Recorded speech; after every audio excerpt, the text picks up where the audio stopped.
कांग्रेस के उम्मीदवार अशोक चौहान का इंतखाबी जलसा करबला में मुनक़िद हुआ। करबला में कांग्रेस ने इंतखाबी जलसा मुनक़िद किया। जलसे में कांग्रेस के रियासती सदर और नांदेड़ के उम्मीदवार अशोक चौहान ने शिरकत की। इन्होंने अवाम को बीजेपी की मुस्लिम दलित मुखालिफ साजिश से आगाह किया। इन्होंने कहा कि बीजेपी मुल्क का दस्तूर बदलना चाहती है ताकि मुसलमानों को दूसरे दर्जे का शहरी बना सके। कांग्रेस के उम्मीदवारों के खिलाफ छोटी पार्टियों के उम्मीदवारों को देकर बीजेपी मुसलमानों के और दलितों के वोट काटने की कोशिश कर रही है।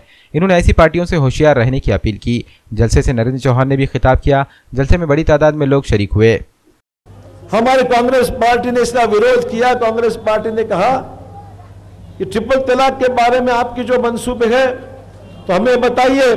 जब किसी शौहर किसी को अरेस्ट होता है और वो जेल जाता है, उस फैमिली की देखभाल कौन करेगा? वो बच्चों की देखभाल कौन करेगा? वो बीवी की देखभाल कौन करेगा जिसका मर्द वहां पर जेल के सलाखों के पीछे ट्रिपल तलाक के नाम पे अरेस्ट किया गया? पहले इसका जवाब दो, फिर बात करते हैं आगे क्या करना है इस बारे में।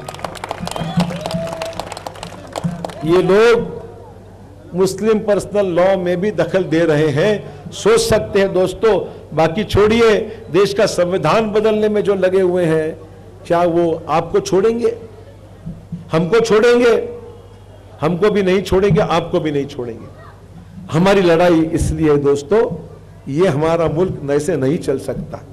हमारे देश में हिंदू है, मुस्लिम है, सिख है, ईसाई है, सबको साथ में लेके चलना है और किसी को खौफ नहीं है, किसी को डर नहीं है। सबको आजादी से रहने का पूरा बराबर अधिकार है।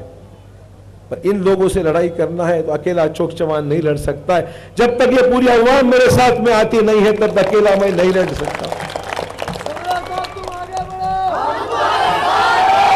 आज किसी वंचित आघाड़ी को खड़ा कर दिया है, किसी मुसलमान भाई को खड़ा कर दिया है। ये किसने किया है? ये भाजपा वालों ने किया है। क्यों किया है? आपके वोट को तकसीम करने के लिए किया है। कि उनको पता है कि मुसलमान भाजपा को वोट कहीं नहीं देगा, बिल्कुल नहीं देगा। क्यों देगा भाई?